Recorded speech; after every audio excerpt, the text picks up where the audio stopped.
एक गांव बाहर से देखने में स्वर्ग जैसा लगता था। हरे खेत, पुराने बरगद, बहती नदी, लेकिन अंदर से वह गांव सड़ रहा था, जैसे कोई अदृश्य साया हर घर की छत पर बैठा हो और धीरे धीरे सबको निगल रहा हो। कालू और बिजली की आलू कचौड़ी की रेडी चौराहे पर लगती थी। कालू की उंगलियां मसाले पीसते वक्त भी कांपती रहती थीं। बिजली सब्जी में तीखी मिर्च डालते ही खुशबू फैल जाता, लेकिन कोई नहीं आता था। पहले यहाँ लंबी कतारें लगती थीं, अब सिर्फ हवा में उनकी कचौड़ी की खुशबू तैरती और लोग नाक बंद करके निकल जाते, जैसे कोई अदृश्य दीवार उन्हें रोक रही हो।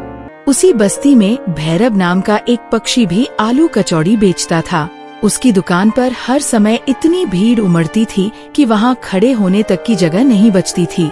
एक दिन दो राहगीर वहीं खड़े आपस में चर्चा कर रहे थे। सुनो भाई, इस भैरव की कचौरी में वो पुरानी बात नहीं रही। असल जायका तो कालू की कचौरी में मिलता है, मगर समझ नहीं आता क्यों कदम अपने आप ही भैरव की दुकान की तरफ खींचे चले आते हैं। बिल्कुल सही कह रहे हो दोस्त। पहले तो हम रोज कालू की कचौड़ी ही मजे से खाते थे। उसकी आलू की सब्जी का वो तीखा स्वाद तो रूह को खुश कर देता था, पर अब तो बस दिल ही नहीं करता उसकी दुकान की तरफ मुड़कर देखने का। दूसरी तरफ कालू अपनी दुकान के पास तन्हा खड़ा होकर खामोशी से सब सुन रहा था। वो अपने मन में बुदबुदाया, पहले तो मेरी रेडी पर भी बहुत भीड़ जमा होती थी, अब अचानक सब भैरव के पास क्यों जा रहे हैं? क्या उसने सच में कोई काला जादू कर दिया है क्या? उस रात भैरव ने अपना काम जल्दी खत्म किया। उसकी सारी कचौड़ियाँ बिक चुकी थीं।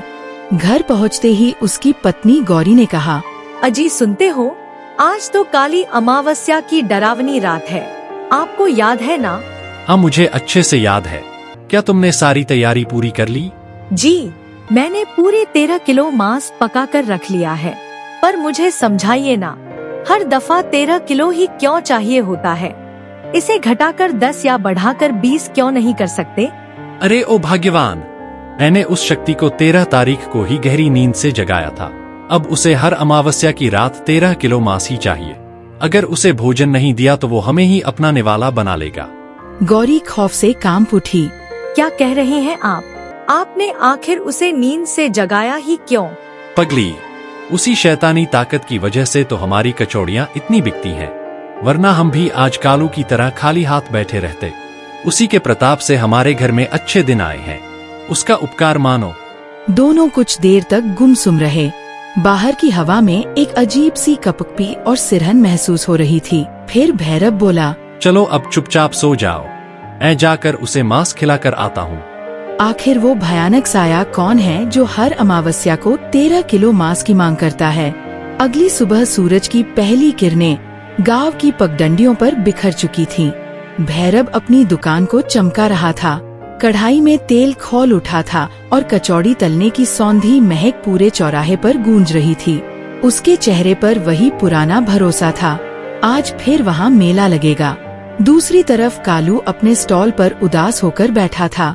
बर्तन सजे हुए थे, आलू की सब्जी तैयार थी, मगर कोई ग्राहक नहीं था। वो मन में बोला, कभी मेरी दुकान पर भी लंबी कतारें लगती थी, अब तो ऐसा लगता है जैसे गांव वालों को मेरा वजूद भी नजर नहीं आता। तभी गांव में पास के शहर से आया एक जोड़ा दाखिल हुआ, मंटू और मिनी। उन्होंने एक गांव का पक्षी को रोककर पूछा, भाई साहब, हम इस गांव में बिल्कुल नए आए हैं, हमें कुछ नाश्ता करना है, कृपया बताइए यहाँ सबसे अच्छा खाना कहाँ मिलेगा? यहाँ का सबसे लजीज नाश्ता तो भैरव की दुकान पर ही मिलता है, बस यही पास वाले नुक्कड़ पर है। दोनों ने धन्यवाद दिया और आगे बढ़ गए। जब वे भैरव की दुकान के पास पहुँचे तो वहाँ जबरदस्त भीड़ लगी थी। अरे जी, यहाँ तो बहुत ज्यादा भीड़ लगी है, हम इतना लंबा इंतजार कैसे करेंगे? तुमने सही कहा मिनी, चलो कहीं और चलकर कुछ खाने की तलाश करते हैं। तभी मिनी की निगाह पास में ही मौजूद एक शांत और खाली दुकान पर पड़ी। देखो जरा, उधर वो दुकान कितनी साफ सुथरी है और वहाँ से खुशबू भी कितनी लाजवाब आ रही है।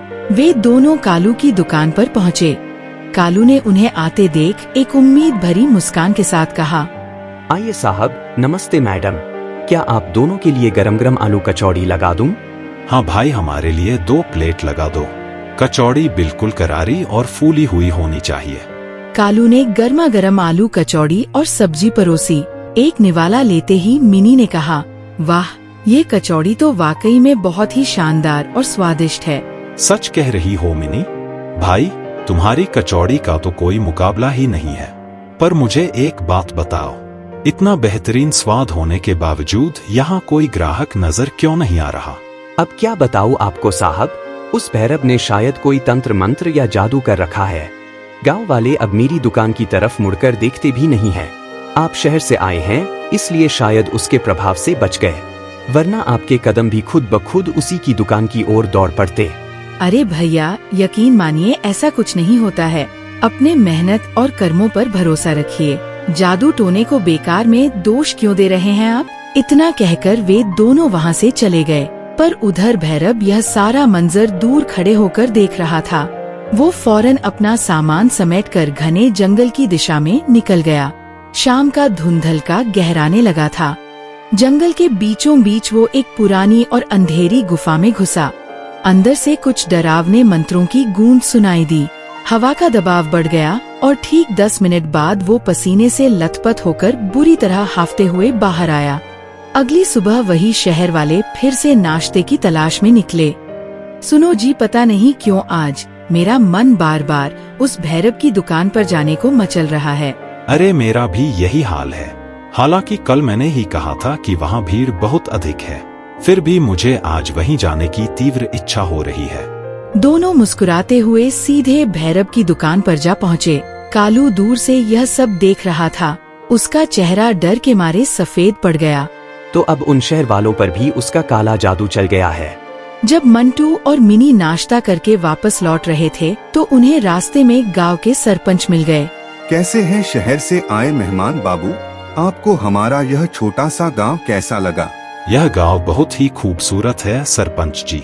बस एक बात बड़ी अजीब लगी कि कल हम कालू की दुकान पर गए थे, पर आज जाने क्यों हमारे कदम अपने आप ही भैरव की दुकान की तरफ मुड़ गए।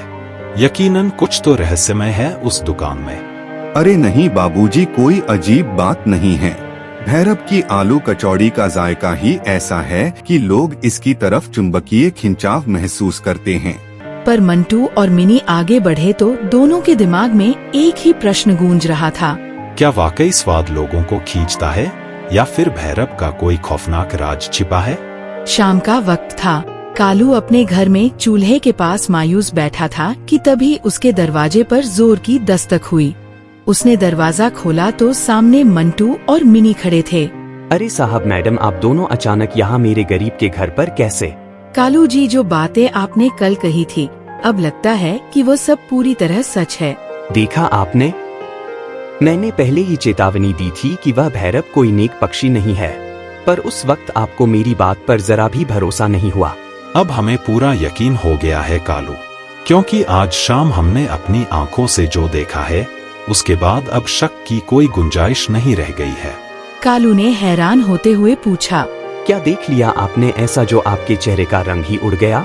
हमने उस भैरव को अंधेरे में जंगल की ओर जाते हुए चुपके से देखा है।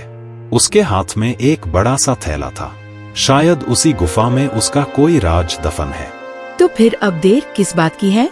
चलिए आज उस काले जादू का पर्दाफाश करके ही दम लेते हैं। तीनों मिलकर घने जंगल की ओर चल पड़े। हवा बेहद ठंडी थी। पेड़ रहस्यमयी ढंग से झूम रहे थे और चारों ओर एक डरावनी खामोशी छाई थी। रुकिए, ये कैसी अजीब सी बदबू आ रही है। बिल्कुल पके हुए मांस की खुशबू जैसी लग रही है। कुछ दूरी तय करने पर उन्हें वही पुरानी और भयानक गुफा दिखाई दी। गुफा के भीतर से किसी के धीमी आवाज में बड़बड़ाने की आवाज आ रही थी, जैसे कोई गुप्त मंत्र पढ़ रहा हो। कालू सुनो, ये आवाज तो बिल्कुल भैरव की ही लग रही है। मुझे बहुत डर लग रहा है। चलिए वापस चलते हैं। नहीं मिनी, अब हम इतनी दूर आ गए हैं तो पीछे नहीं हटेंगे। चलिए सच का सामना करते हैं। तीनों दबे पांव धीरे धीरे उस काली गुफा के भीतर चले गए।